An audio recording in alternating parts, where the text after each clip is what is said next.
Hi, my name is Alejandro Pérez Pérez, and this is the AI Coffee Podcast.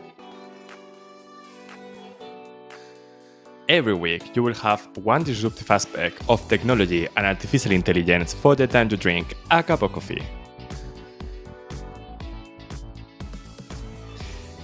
Today, we are celebrating a huge milestone for me. I'm turning 30 just today. If you're listening, of course, in the day the episode is published.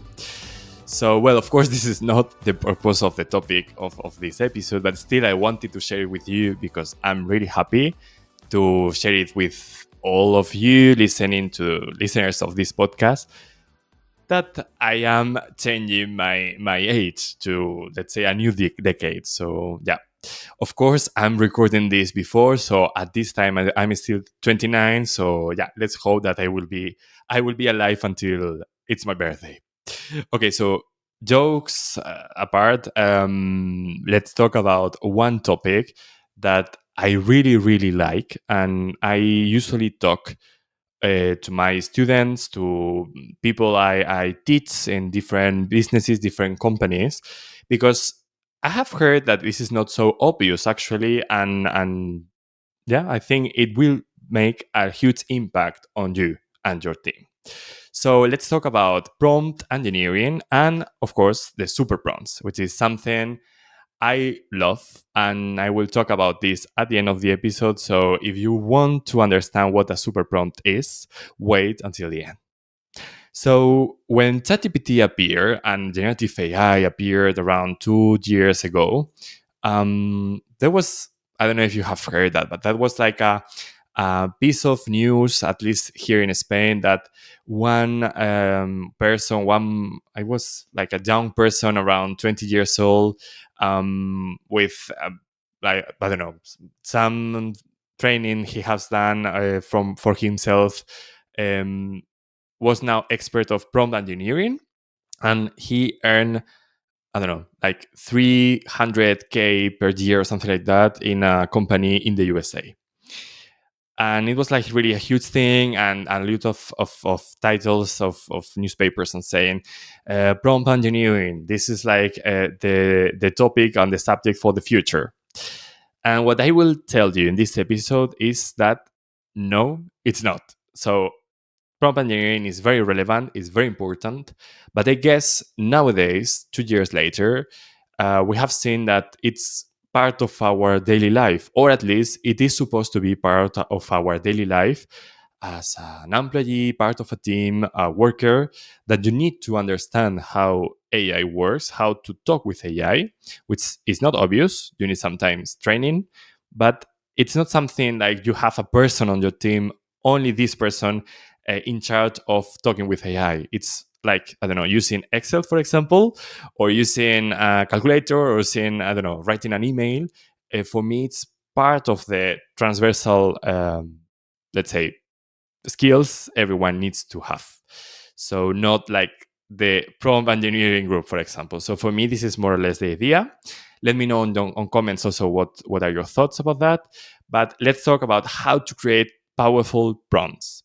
So I will focus more now on text, on ChatGPT and Gemini and text, because I think this is most of the people use. But there is also possible. I mean, there are also prompt engineering for creating images, creating chatbots, creating videos. This is something sometimes I teach for other companies. So if you are curious about that, you can ask me for that, and I could create other, let's say, small videos like this or podcast talking about it. But yeah, this is part of also what I teach to your teams. So if you are also curious, contact me. But talking about texts, talking about ChatGPT, so I usually suggest people to start thinking that you are talking with a machine, so not a human. And this is not obvious because, first, for example, I remember firstly when I was talking one of the first time with ChatGPT, I was every time saying hello, thank you, please, things like that. And I guess the AI is laughing at us when they see this directly. But so the first thing is forget everything like that, because it creates noise. It creates, I mean, it's worthless. You spend a lot of time creating these prompts, and these parts are completely worthless. So take them away and go straight forward. With AI, you need to be really straightforward. Like talking, let's say, to, I don't know, a slave, for example, like, you must do this. And this is perfect for a prompt, because sometimes we are used to talk, let's say, in this human mind, with of course, it's really important, talking about the empathy, talking about different terms. So instead of saying, you must write on in English, for example, in if you were talking to a human, you would say, please, can you remind that kindly reminder that this should be in English, for example, right? So forget all that stuff. You must, and now I will talk like I was talking to an AI. So you must write everything directly, saying, you must not, or you cannot, or do this, or don't do this. So this is like the main thing while talking with AI. Be really direct and forget also all adverbs, saying something confusing, like, for example, sometimes do this and sometimes do another thing. Something like that is, for an AI, is really weird, because what does it mean sometimes? So you need to be really straight and saying 50% of the time say that, 50% of the time say that. Something like that, for example, would work much better, because you need a specific, clear orders. Okay, so you need to be really clear. Remind that while you are writing, let's say, to a ChatGPT, what you are doing is you are mostly coding. So of course, you're not coding. It's not like Python, for example, but this is something similar. So you are coding with words. So the more direct you are, the better. So less weird things could happen. So go directly to that. So another tip I usually say in my courses is that it doesn't matter if you are, I don't know, Spanish, German, French, Finnish. It doesn't matter. The good thing is that you need to talk to ChatGPT in English. Why? Because ChatGPT is trained using all the data on, I don't know, internet, Wikipedia, Google. I mean, imagine using this data. As you can imagine, most of the data of the words of texts in the world are written in English. So ChatGPT is mostly trained in English. So if you talk to ChatGPT in a non very common language, which is everyone except English, let's say, even Spanish, if you talk to another language, to ChatGPT, it works. It works well, actually. But it would work better if you go to talk in English. So what I usually do is, even if I want ChatGPT to create something in Spanish, is I create all the prompt in English, and then I say, write this in Spanish. And also, I add Spanish from Spain if I want to be clear, because Spanish is one of the most like spread languages in the world, and most of the Spanish speakers are not in Spain, as me, for example. So I mean, I'm in Spain and I speak the Spanish from Spain, but for most of the Spanish in the world is in America. So if I want to clarify everything, I prefer to put Spanish from Spain or something like that, so it goes directly to my way of speaking. And I guess it's the same for English, for example, or for other languages, French, that may be spread in different countries and regions. So English, okay, remember that. Then the third thing I usually suggest, and this is funny. This is funny. This is still not the super prompts you will see later, but something funny. It's like, and some scientists are trying this, so maybe in a couple of months or weeks, or I don't know, days maybe, we will be notice. We talk about that, but in general, if you talk to ChatGPT and then you say, do this as my life was on having a good result on that, for example, or your life have a good, I mean, if you don't do it well, you will die, or I will die, or something like that. Usually it works fine, because imagine that ChatGPT is trained on data, on words, on books, on texts. So ChatGPT knows that if there is a person who, or maybe him or her or it, I don't know, that a person that is going to die if the result is not good, the pressure is higher and it does better results. Also, if you propose ChatGPT money, it also works, because imagine that ChatGPT is, let's say, a small copy of human. So I have tried and it works fine actually. If you tell ChatGPT something like, if you do a super good result with this text or this post or something, I will give you $1 million per person that says it's good, for example. And then ChatGPT works super good. It goes like, wow, I need really to make a good thing for the money. So as you maybe or me. So it really works. And yeah, it's not proof yet by science, but maybe soon we are going to see a paper talking about that, because I think it's funny, but it's also like that. Okay. And then let's talk about my favorite part, the super prompt.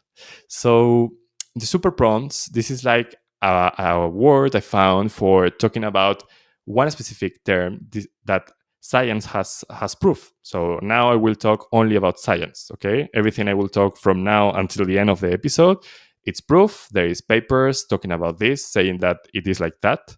So of course it could be that maybe they have proof badly, but there is already a lot of research saying so. So let's be confident about that. So if you use, let's say, usually ChatGPT, I will stay with GPT because this is the more common, but usually with other models it would work the same. If you have ChatGPT, usually you have the combination of two different models. Usually there is one which is better, that is for the, let's say, premium users that pay, or you have a small trial, let's say, for a couple of iterations. If you don't pay, you have the free version, and then you go for, let's say, the worst model. So usually you have two different models, and you can change between them, or you can have the first for a couple of iterations, and then you go to the second. Okay, so they have proof that if you use these super prompts with the bad model, you can have the results better than the good one without using them, using the super prompts. So you could, let's say, hack the system, and you could have ChatGPT, the premium ChatGPT, for free by using this. So pay attention, because it's really interesting, really worth it. So if you go to ChatGPT and try to create a fake debate from among different experts, so for example, you ask ChatGPT something saying, we are going to emulate one debate among three experts. One expert is a marketing expert. The second expert is an AI expert. And the third expert is a economic expert, for example. They are going, the three, to discuss about one specific topic. I will give you at the end. And they need to be critical and try to define the pros and the cons of this specific topic. But at the end, they need to have a conclusion that the three are agree. Okay, so it's something like that. Of course, you can write it differently, but the idea is like they need to have this. You need to have this fake discussion, this fake chain of thoughts. This is the term, the technical term. So this fake, different thoughts, different opinions from different experts, from different also fields, and at the end you have a conclusion, like having these three fields all together. Okay, you can have four, you can have five. I don't suggest you to be more than five experts, because you don't have enough space and maybe the results are poorer. But three is usually nice. So do this with three experts, and then you can say the topic. Usually I have, like, for example, in my courses, I usually put something like how to implement AI in education, for example, which I think is usually a good topic. So instead of having maybe these experts, I would add, instead of the economic expert, I would add maybe something for education or pedagogical expert, something like that. So you will see that these three experts are talking from their experiences or their thoughts, as they were like a real expert from this field. and trying to convince the others about why it's good or bad this. And this is super powerful because the results are proof that are better. So these conclusions you have at the end are much better than if you have done it, let's say, in the common way, saying directly to ChatGPT, can you give me pros and cons from this specific topic? So you have like much better results. But also, I suggest you to read this, let's say, sentences, this dialogue they have, because this debate is super interesting. So if you are preparing something, and I don't know, an episode for a podcast, you are preparing, or I don't know, something, yeah, you are also thinking maybe about yourself, your professional path, or you are thinking about something, it would really work to have these experts talking about them, talking about the topic from different fields and different perspectives. And yeah, it's really interesting also reading that. Usually what you can do is you can have a chain of thoughts, and then you could have the next let's say sentence, the next prompt you have, you can say, okay, now let's create another debate with 3 other experts trying to analyze the conclusions of the last 3. So little by little, you can iterate on having a super powerful prompt. And this is what I call super prompts. And also, I mean, it's not only me. If you read for more articles, you will find that this is super interesting. And it's proof that this chain of thought is much better than just directly asking something. So now you know how to ask ChatGPT things. So don't be kind, be direct, use English, and also, if you can, do this chain of thoughts, which you will find it really helpful. So I hope you liked it. I also have trainings for teams, as I said, for companies, for going beyond. But also, if you want, I don't know, one specific episode talking about the chain of thoughts and why it's so relevant, or other aspects, let me know, and I will maybe do it later for another day. Okay? So thank you very much for being here. Also, thank you for being with me on my birthday, which I think it's really interesting also. Like that's today, the 27th of January. And yeah, hope you have a great day. And if you liked it, please don't forget to subscribe. Don't forget to put the 5 stars on Spotify or the like button on YouTube. It's really helpful for me for going to other people as you and to be more available for others. So thank you again, and let's meet on the next episode. Bye bye.